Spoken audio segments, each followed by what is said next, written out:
Good evening, everybody. With the time being 7:36, I would like to call the Government Operations Committee to order. Roll call, please. Folks. Here. Bungard. Here. Munns. Here. Gim. Here. Spellman. Here. Petrilla. Here. Werbaus. Here. Esther. Here. Weber. Here. Fokaitis. Here. All right, wonderful. We're going to move right into Finance 5A. Director Hanna is going to make a presentation, and then Mr. Hanna, is Dr. Ann Becker going to follow up after you? Dr. Becker unfortunately can't be here tonight. Okay. So I'm going to cover the introductions and a summary of the process for everyone. All right, thank you. All right, you're welcome. Go ahead, Director. Thank you. Tonight is approval of the funding agreements for the Visitors Cultural Commission. As a reminder, the Visitors Cultural Commission was established to support and promote organizations providing cultural education and various arts programs while also supporting tourism and economic activity within the city. As the committee may recall, the amount of hotel tax funds that was allocated to the VCC this year to be distributed to organizations was $103,500. This is the same amount as last year. That amount was increased 2 years ago from $90,000. So there was a 15% increase applied to the commission's funding 2 years ago. So as I said, unfortunately, Dr. Becker could not be here, so I'll provide a brief overview of this year's allocation process. After the application was made available on the website, 8 organizations applied for funding and subsequently made presentations to the Visitors Cultural Commission on May 7th. On May 14th, the commission members discussed the presentations as well as submitted scores ranking each application based on various criteria that they use. Those criteria, as a reminder, have been in place for a while and include the perceived economic impact to the city, enhancement of community culture, benefit to and involvement of the community, and enhancement of the reputation of St. Charles. So the results of that process are presented tonight in the various funding agreements. I gave everyone a hard copy of those scores. The spreadsheet lists the recommended funding. Sometimes during the process, there are adjustments made to the calculated scores and what that calculated funding produces, but this year there were no extenuating factors that the commission felt they needed to make some adjustments to some of those allocations. So because we had one less organization apply for funding, all organizations that applied for funding this year received an increase. That, of course, varied on the results of the scoring for each commission members. And as I previously mentioned, they have a very methodical allocation process. It takes out of a lot of the subjectivity and guesswork. So those 8 funding agreements are presented for approval tonight via the resolution, and I'm happy to try and answer any questions you might have. Any questions or comments regarding this? Go ahead, Brian. I've had questions for the representative, but they're not here. But I have more comments, and maybe you can answer my questions. So the rating criteria has been the same for quite some time. It hasn't changed. And, I'm curious, the recipients of the grants, how do they collaborate and partner with other organizations and artists in the community to foster growth of the arts in the community? We give them grants to sustain them. Mm-hmm. And then I guess I'm curious, maybe they do and I'm not aware of it, but it would be nice to know how they collaborate and partner to promote up-and-coming artists or to grow the arts in our community, because I think these are all wonderful organizations here, mm-hmm. but we have one less organization, so I'd like to see it grow. So I'm just curious if they could add a rating criteria of collaboration. It's just a thought, a suggestion for them. Okay. I have some other questions, but they're not here, and I'm not sure if you can answer. But that's kind of where I'm going with it. So, okay. Go ahead, Vicky.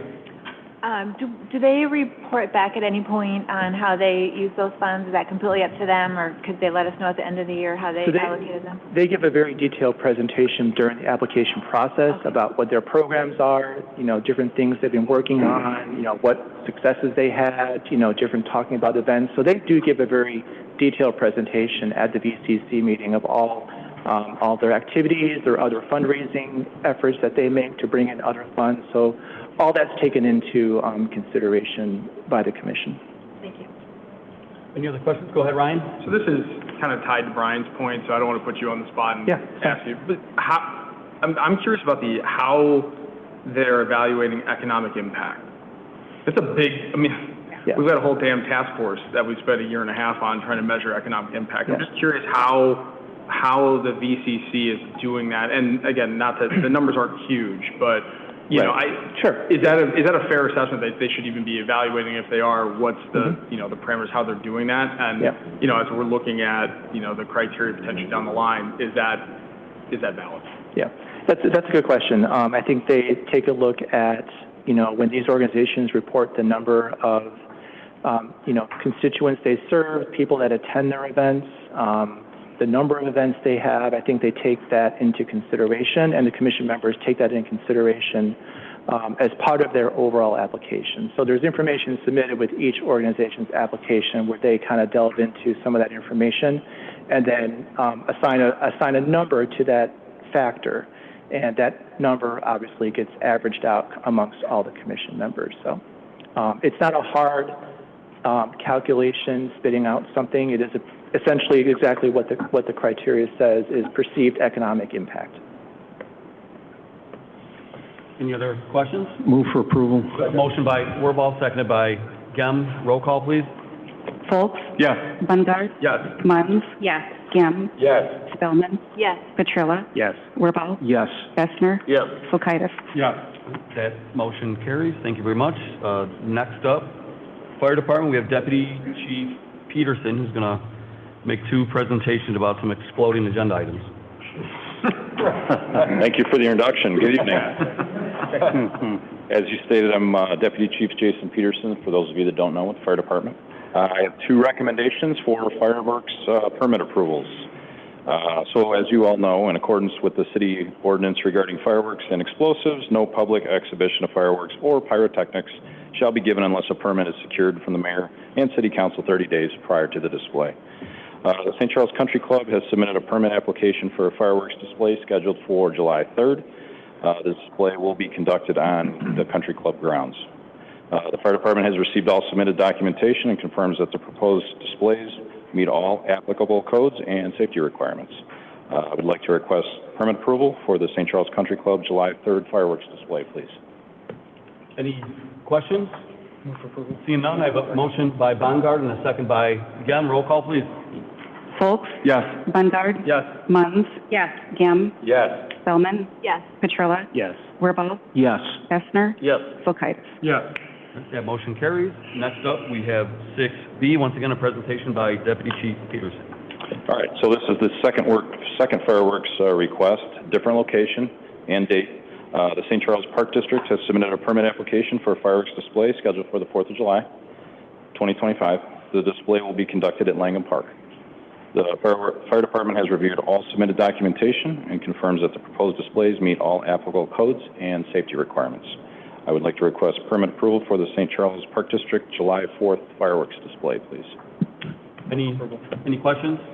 Question, David, go ahead. More like just a comment. I know, I'm not looking for a debate tonight or anything, just a general comment. I mean, we have, this particular change has been somewhat controversial, I guess, in our community. And again, it's I'm not saying you did this or it's not blaming at all about anything, but I just want to make a comment. I think, with the new police chief coming in soon, and we've received quite a few comments from our residents in Potawatomi that perhaps not before this year, but maybe before next year, that there might be a reevaluation of the location.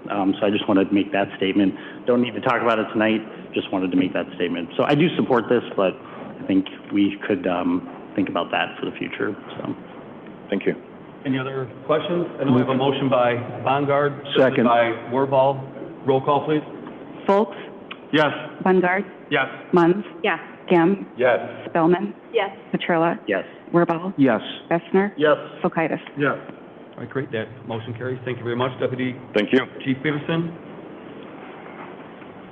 Next up, item 7A, we're going to have a presentation by Acting Chief Clerk. Good evening, everyone. Good evening. This is a recommendation to approve a denial of a late-night permit to St.Charles Sports, LLC, DBA El Santo Mexican Grill and Cantina, located at 3615 East Main. On April the 30th of 25, St. Charles Sports, DBA El Santo Mexican Grill and Cantina was notified that their Class B liquor license was approved for the next fiscal year. However, they were denied the request for a late-night permit for 2 a.m. This was due to, at the time, several violations of the Illinois Fire Code that were discovered during inspections by the fire department, as well as various violations of the building code that were discovered during the inspections by city code enforcement. So the business was summoned to the May 19th Liquor Commission, and the owner was present at that time. It was determined that the fire code violations had been remedied, but out of the 23 code enforcement violations, there are still 3 that are outstanding today. It should also be noted that back in 2023, the business, which was under the DBA Spotted Fox Ale House, was brought before the LLC for ordinance violations, which included late payment of alcohol tax, failure to have a new manager fingerprinted, and failure to properly display their liquor license for which the business was fined at that time. The continued efforts over the last 2 years to obtain compliance have been extremely time-consuming for several city departments, and as a result of the aforementioned information I provided today, the Liquor Commission approved the police department's request to continue to deny the late-night permit for the remainder of this fiscal year or until a point when all their violations have been remedied. So with that, I'll open up for any questions you may have. I do have a question. Are any of the violations life safety violations? I would have to defer to code enforcement on that question. Yeah, so there, as was mentioned, there was a lengthy list of code violations. I think the items that remain, I wouldn't classify as life safety, but they are items that are potential safety issues that need to be remedied, primarily items on the exterior, some of them related to electrical issues, and some of them just related to general property maintenance and building maintenance. Is there a time frame when they have to have these addressed? So there was a time frame provided in the notice of violation that was sent out. I think the original one was from December that had the full list. So we've provided time frames, and because the items were not addressed in those time frames, it was brought forward to the Liquor Commission. But as soon as those items are addressed, we would withdraw our objection to the late night permit. And what does the owner say? Is he going to address those, or should we? This is. Chair We've Weber, had issues with them before. the owner is here too, if you want wonderful. to let him speak. I'd love to hear the owner address.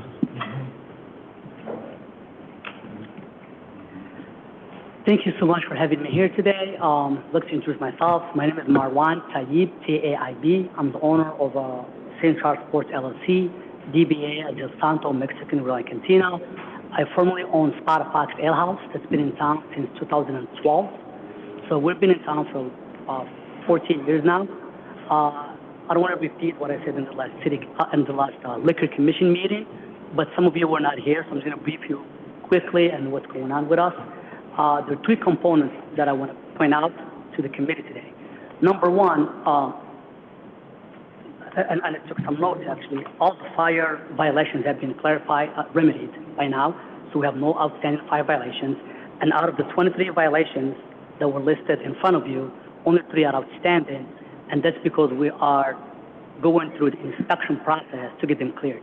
We have pulled the permit, we have done the work, we're just waiting to do a final inspection so we can get that cleared and hopefully get that taken off. No excuses. The reason we have all these violations, some of them here from 2023, and that had to do because of COVID-19. Unfortunately, we were one of the places that got affected heavily. Our sales have declined about 80%, from month to month when we did the month-to-month analysis. We happen to be on the east side, and as most of you know, you guys live in town. Chili's left, on the border left. We were actually left with 2 options.